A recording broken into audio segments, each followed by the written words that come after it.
Olá, bem-vindo ao primeiro capítulo desse último módulo. A gente vai falar sobre Banco Central, dinheiro e política monetária. Bom, como a gente já viu, os bancos centrais eles estudam a trajetória da inflação e como que vai o PIB para determinar a sua política monetária, para determinar o rumo dos juros de uma nação. Mas os bancos centrais, né, o brasileiro, por exemplo, eles fazem isso sempre sabendo que a sua meta é para cumprir a inflação, né, não para cumprir um determinado percentual de crescimento do PIB ou da economia, né?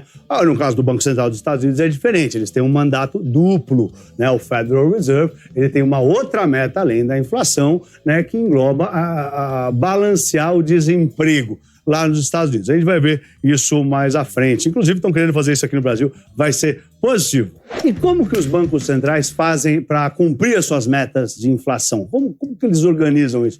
Uma das maneiras que eles podem fazer é calibrar, né, a quantidade de dinheiro em circulação, o chamado M2. M2 é o dinheiro que os bancos centrais ficam de olho para tomar suas decisões, né, sobre a política monetária, né? Inclusive, a gente viu no capítulo passado, o Federal Reserve mudou a abordagem da sua política monetária, né?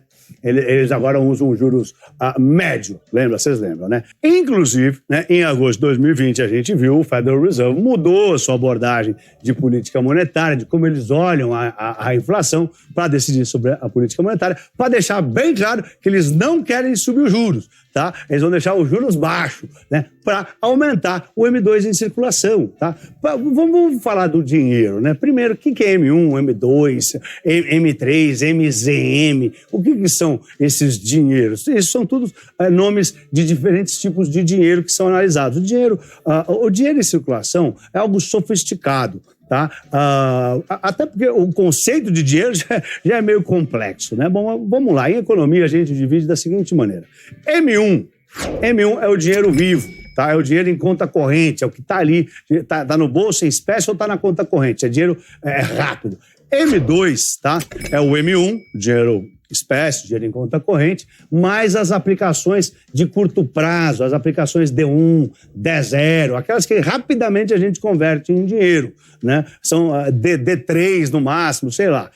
Eu não sei nem até que D que vai, mas eu sei que são aplicações que resgatam muito rapidamente, tá? M3 é o M2 mais depósitos de fundos menos líquidos, né, aqueles D30, D60, e também as aplicações mais líquidas de empresas, né, de grandes empresas, que esse dinheiro são as aplicações líquidas de empresas, elas são mais engessadas, né, é como se fosse um M3 da pessoa física. Basicamente, o M1 é dinheiro espécie, M2 é dinheiro que converte rápido, M3 é um dinheiro que se mexe menos, tá? MZM é todo o dinheiro que pode ser resgatado ao valor de par, como poupança. O MZM a gente nem olha muito. Vamos focar aqui. Na verdade, aqui a gente vai olhar mais M1 e M2. Mas o MZM, que é dinheiro de poupança, esse tipo de dinheiro que está guardado, ele é um ótimo indicador, né? É um dos mais precisos para a inflação, né? Quando o pessoal está tirando o dinheiro da poupança, provavelmente está vindo inflação,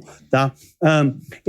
Aliás, a velocidade com que esse dinheiro é gasto é muito estudada, tá? É um outro conceito que a gente já vai falar agora. Então vamos nos ater aí ao M1 e ao M2, tá? M1, dinheiro vivo e dinheiro em conta corrente ali que não está nem rendendo. M2 é o M1, mais o dinheiro que está rendendo, mas está no D0, D1, aplicação de curto prazo. Tá? M1 e M2 são muito correlacionados, são muito relacionados. Tá? Para pagar uma conta, se você não tem M1, você não tem dinheiro na conta corrente, não tem dinheiro no bolso, você resgata o M2, cai na conta amanhã e você paga a sua conta. Então, eles são relacionados, tá? Por exemplo, né, vamos dar um exemplo aqui. Em janeiro de 2000, a oferta de M2, né, de dinheiro ali na mão dos americanos, era bem mais baixa do que hoje. trilhões e meio de dólares, tá? 4,6 para ser exato, 4 trilhões e meio de dólares. Em agosto desse ano, 20 anos depois, a oferta de M2 na mão do povo, dinheiro na mão do povo, é de 18 trilhões e meio de dólares, né? Isso na tentativa de aumentar a velocidade de dinheiro, a velocidade do dinheiro, né? O Fed tá fazendo isso para tentar aumentar a velocidade do dinheiro, que a gente já vai ver nesse gráfico aqui. Esse gráfico é da velocidade do dinheiro, né? Tá nas mínimas históricas, tá? Essa aqui é a velocidade do dinheiro, nunca teve tão baixo, né? Mas o que é exatamente velocidade do dinheiro? É bem intuitivo, tá? É a frequência que o dinheiro troca de mão, né? A frequência com que ele é gasto, né? Se você gasta mais rápido, se você gasta mais devagar, se ninguém gasta, a velocidade do dinheiro é zero. Se ninguém gastar, a velocidade do dinheiro é zero, tá? A velocidade do dinheiro, nesse gráfico aqui, a velocidade do dinheiro, ela tá nas mínimas históricas, tá? 1,1, ó. A velocidade está 1,1, né, entre 1 e 1,2. Ela já teve 2,2 aqui em 1995, tá? Ela vem caindo, né? E agora caiu com muita força nessa crise, tá? Ou seja, a velocidade do dinheiro, hoje ela é metade do que ela já teve, tá? Ou seja, para girar igual, precisaria do dobro do dinheiro, tá? Para que a roda continuasse girando. E é por isso também, né, que os bancos centrais injetam dinheiro. Quando a velocidade do dinheiro cai, né, os bancos centrais injetam dinheiro para acelerar. Se a velocidade bater zero e a velocidade ficar zero, a roda da economia trava, né? Uma queda na velocidade do M1, né, do dinheiro vivo, né, ela é totalmente associada a uma queda no consumo. As pessoas não estão sacando o dinheiro do bolso para gastar, para ir na padaria, para ir comprar o que quiser, né? O consumo cai, né? As nossas compras do dia a dia, né? Por exemplo, você comparar a velocidade do M1 com o M2, ele dá uma ideia de quão rápido você está guardando o seu dinheiro. Você tem mais M1 ou tem mais M2? Né? Se você tira o dinheiro do bolso e investe, você resgata do M2, põe no M1 e gasta, tá?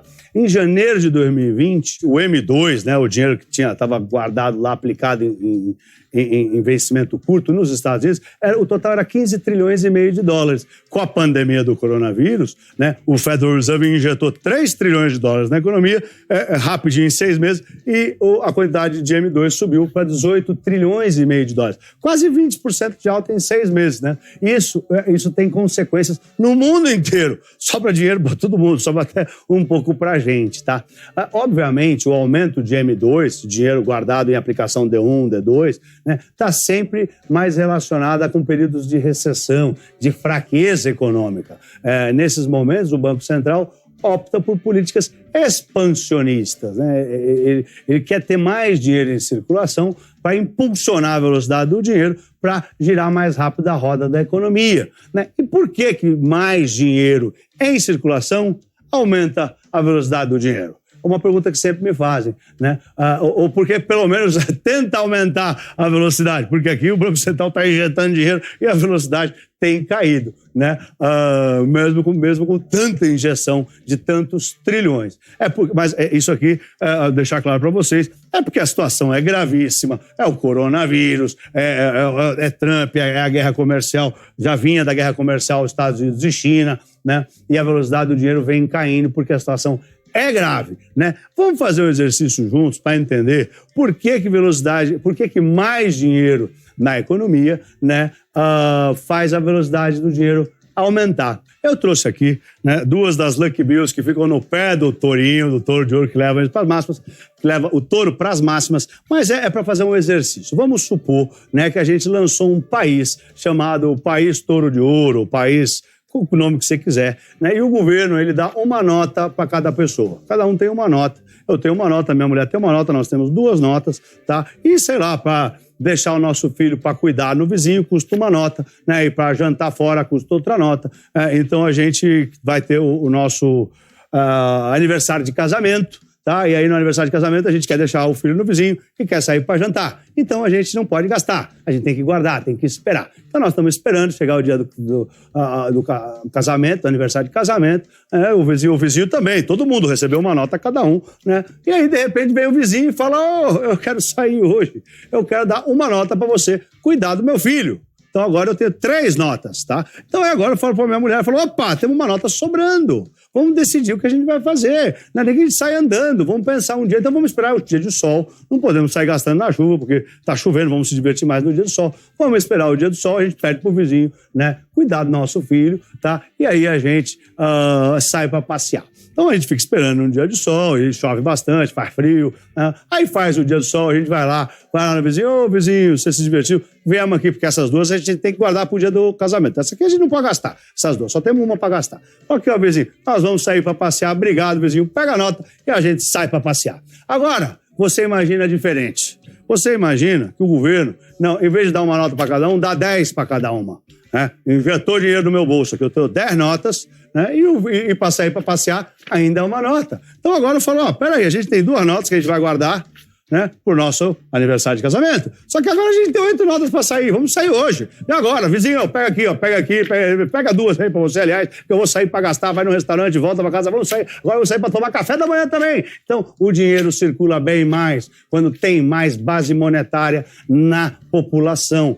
Isso pode até gerar inflação. Já queria pagar 2, pega 2 aí para cuidar do meu filho. Por quê? Porque eu tenho um monte. Mas mesmo que gere inflação, num primeiro passo, a economia aquece, as pessoas gastam mais, as pessoas têm menos medo de gastar, porque só precisa guardar 2 notas para o casamento, para o aniversário de casamento. Eu não preciso mais ficar regulando. Agora eu tenho para gastar. Então essa é uma explicação básica, tá, de por que o aumento de base monetária nas economias faz o dinheiro circular mais. As pessoas ficam com menos medo de gastar.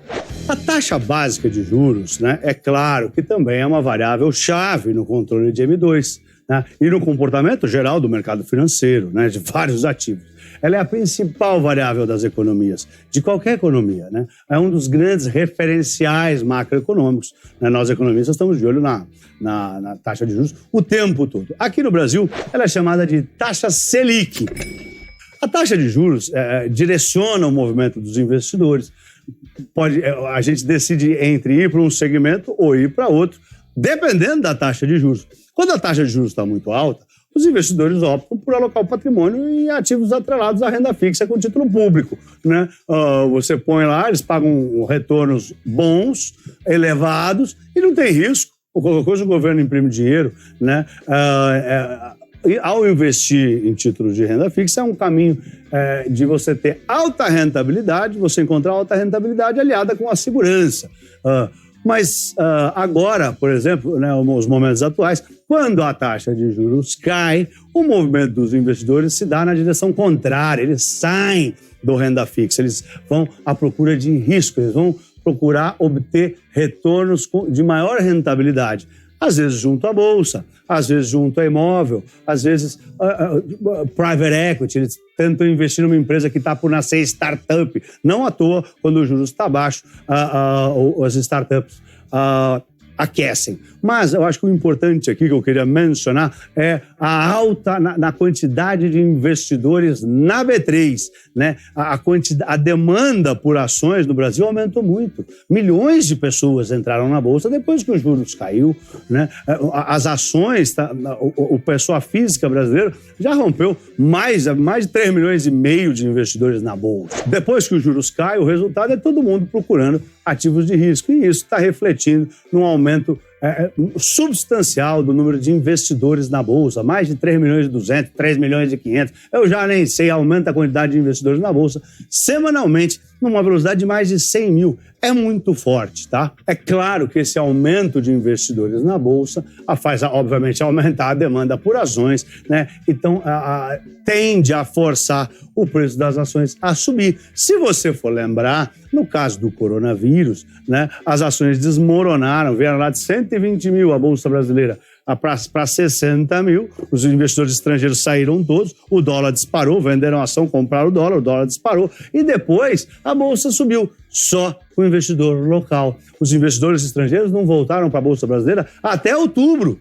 Em outubro só que a gente teve fluxo positivo da Bolsa. De março a outubro foi só saída de dinheiro. Não à toa o dólar disparou. Mas não foi uma coisa local. Claro que teve um pouco de preocupação fiscal, né? Tinha que ter aquelas reformas fiscais, mas tinha acabado de ser aprovada a reforma da Previdência. Foi algo muito mais de fora do que no Brasil. Mas teve sim um pouco de preocupação fiscal, tanto é que a moeda brasileira se desvalorizou mais do que os seus pares lá fora. Mas não foi uma coisa somente brasileira.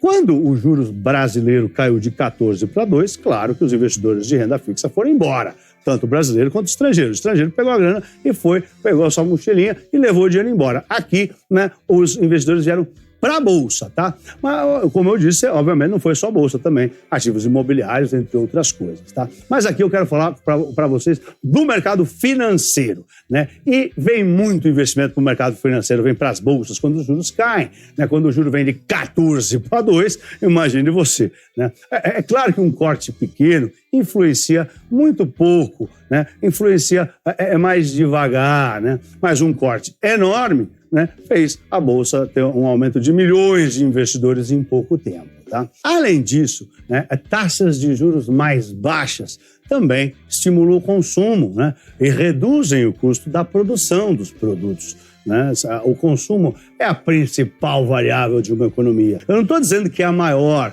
tá? Mas ela é um motor. Por exemplo, nos Estados Unidos é 65% do PIB. Aqui não, aqui é bem menos. Mas é aí que a gente tem que se esforçar para fazer crescer.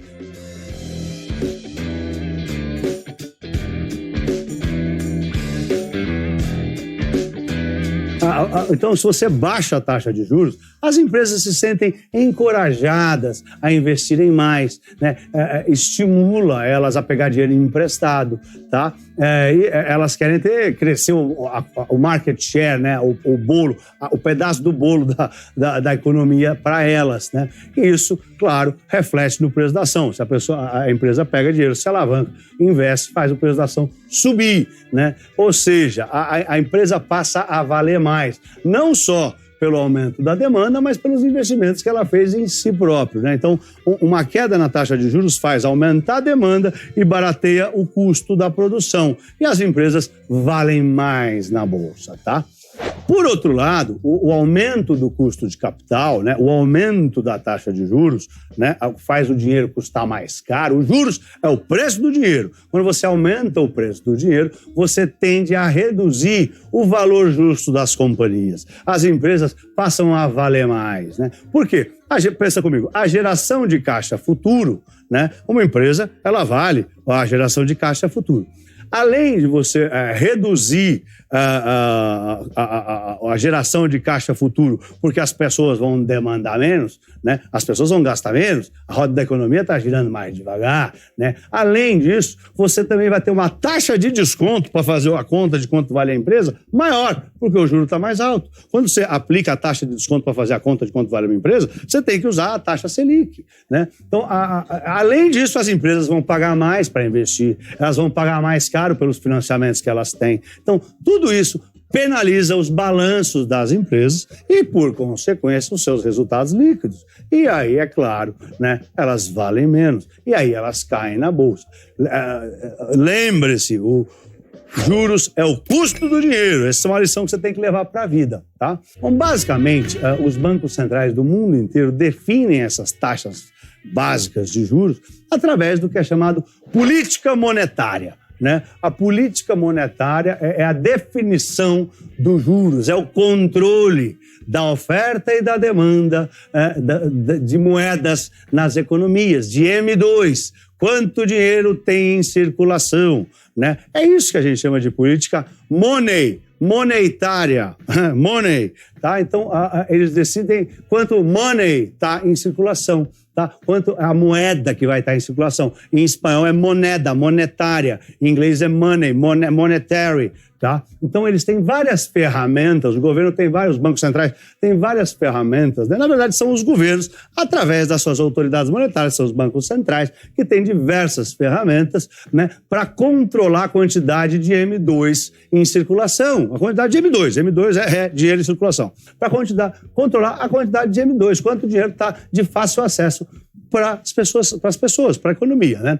Essas ferramentas são utilizadas com a finalidade de equilibrar o sistema econômico. Bom, vamos lá. A principal delas é a definição da taxa básica de juros da economia, né? Que aqui no Brasil a gente já falou, chama Selic. Quando um banco central quer aumentar o M2, ele quer aumentar a moeda em circulação, ele baixa os juros. né? Quando ele quer diminuir o M2, quando ele quer diminuir a moeda em circulação na sociedade, ele aumenta a taxa de juros, tá? Os banqueiros centrais, os presidentes dos bancos centrais, o Jerome Powell, o Roberto Campos Neto, a Christine Lagarde na Europa, eles têm que ter uma visão bem clara das suas economias, tá? Entender bem como está o M2, até porque tem o efeito defasagem que dificulta e muito a vida dos banqueiros centrais, né? Quando eles estão querendo melhorar o desempenho dessas economias, é tão difícil ser banqueiro central, vocês nem imaginam. Eles têm um monte de coisa para tentar prever, né, de uma maneira que o efeito de defasagem seja, na mudança de juros, seja compensado, né? Porque esse efeito também, ele muda de intensidade. Esse efeito de defasagem, eu já vou explicar o que é, ele muda de intensidade dependendo do cenário, né? O que é esse efeito de defasagem nos juros, né? É o tempo que demora, né, para as mudanças na taxa de juros que o Banco Central faz impactarem a economia. Alguns estudos demonstram que mudanças pequenas na taxa de juros podem demorar até 18 meses para surtir efeito na economia, dependendo de onde a gente está no ciclo econômico, aquela roda da economia, o business cycle, o ciclo de negócio que a gente viu no começo do curso, tá? É muito perigoso e fácil, tá, os banqueiros centrais errarem a dosagem do corte ou da alta dos juros, né, por causa do efeito de defasagem.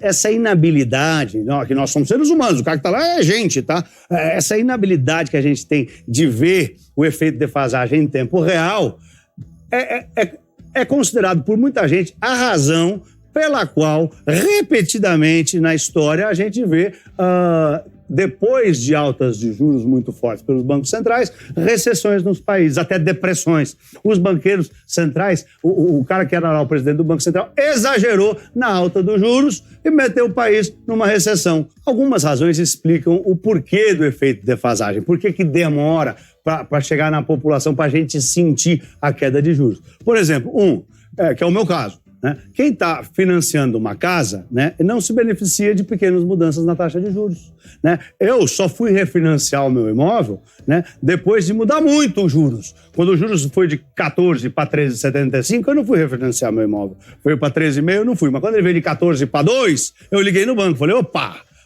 Como é que fica aí? Eu quero refinanciar meu imóvel, porque os juros caiu de 14 para 2, aí o banco me veio com 7. Tá bom, mas eu estava pagando 10, ou sei lá, nem me lembro. Mas demorou para eu sentir, demorou para eu ligar no banco, para eu decidir. Ligar no banco e falar, quero mudar os juros que eu pago, né? Por quê? Porque a diferença, quando é pequena, não faz sentido. Quando é muito, faz, né? Por quê? Porque tem o custo do banco para mudar o juro, tudo. Então, só quando mexe muito que eu quis ligar lá, né?